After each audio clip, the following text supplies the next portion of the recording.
Baik, selamat pagi, selamat siang, dan selamat malam. Nah, pada video kali ini kita kembali akan melihat bagaimana cara kepala sekolah melakukan penilaian dokumen tindak lanjut. Nah, artikel ini kita bisa cek di Pusat Informasi Guru. Nah, kita akan bersama-sama melihat bagaimana cara kepala sekolah melakukan penilaian dokumen tindak lanjut. Nah, kita baca bersama di sini. Nah, pada kegiatan penilaian dokumen tindak lanjut, kepala sekolah diminta memberikan penilaian berdasarkan upaya tindak lanjut yang dilakukan oleh guru setelah menerima saran dan rekomendasi melalui observasi kelas. Nah, seperti ini. Nah, ini adalah tampilannya. Nah, jadi nanti kepala sekolah untuk bisa melakukan penilaian dokumen tindak lanjut tinggal mengklik tulisan nilai yang ada di kotak warna biru yang ini. Oke, kita lanjutkan membaca. Nah, selanjutnya pada halaman dokumen tindak lanjut terdapat beberapa langkah yang perlu dilakukan dan diperhatikan. Nah, kepala sekolah dapat melakukan pengecekan upaya yang sudah dilakukan guru melalui dokumen tindak lanjut yang sudah diisi.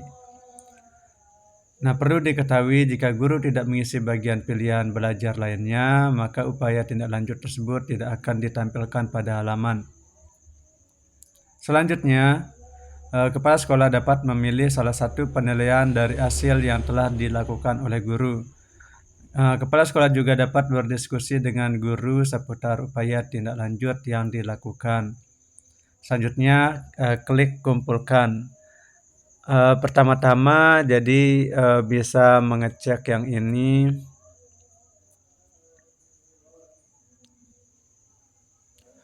Nah, jadi pertama-tama kepala sekolah bisa mengecek pilihan belajar dari platform Merdeka Mengajar yang telah diisi oleh guru. Nah, jadi bisa dicek satu persatu yang ini tentang pengelolaan kelas, interaksi aktif dan empatik terhadap peserta didik. Nah, jadi di sana akan ada pilihan modul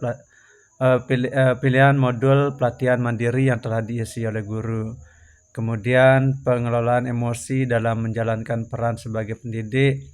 Nah, jadi nanti ini akan diisi oleh guru dan akan dicek oleh kepala sekolah. Nah, di sini kapan guru tersebut mempelajari pilihan belajar dari PMM, dan kepala sekolah nanti bisa mengecek di dokumennya di sini. Nah, dukungan yang dibutuhkan juga di sini data-data yang telah diisi oleh guru yang akan dicek oleh kepala sekolah, termasuk juga pilihan belajar lainnya. Nah, setelah mengecek data-data ini, selanjutnya kepala sekolah akan memberikan penilaian. Nah, ini penilaiannya seperti ini formatnya. Nah, ini adalah penilaian atasan. Nah, seperti ini. Jadi di sini penilaiannya bisa dipilih salah satunya. Misalnya, bagaimana kesadaran guru ketika berefleksi? Yang penilaian pertama, sadar tantangan dan penyebabnya berada di luar kondisi diri. Nah, ini keterangannya menjelaskan penyebab tantangan yang berasal dari faktor eksternal, misalnya sarana prasarana, anggaran, koneksi sinyal, dan lain-lain. Selanjutnya, sadar tantangan dan penyebabnya berada di dalam kendali diri. Menjelaskan penyebab tantangan yang berasal dari kemampuan atau keterbatasan dirinya, bukan dari faktor eksternal. Selanjutnya, yang ketiga, sadar tantangan dan penyebabnya berada di dalam kendali diri serta dampaknya.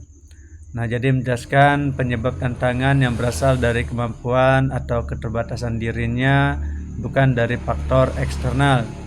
Menjelaskan dampak kualitas pembelajaran yang dirasakan murid disertai data, bukti lapangan, atau rapor pendidikan. Nah, seperti ini. Jadi nanti kepala sekolah mengklik nilainya, mengklik nilai guru, misalnya yang poin pertama, kedua, atau yang ketiga, seperti itu.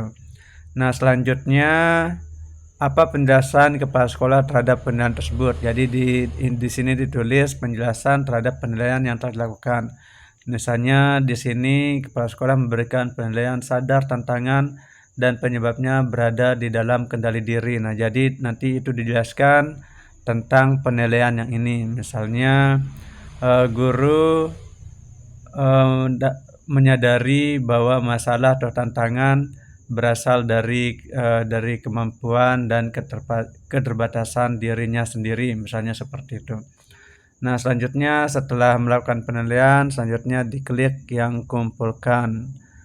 Nah, setelah itu nanti akan muncul tulisan seperti ini.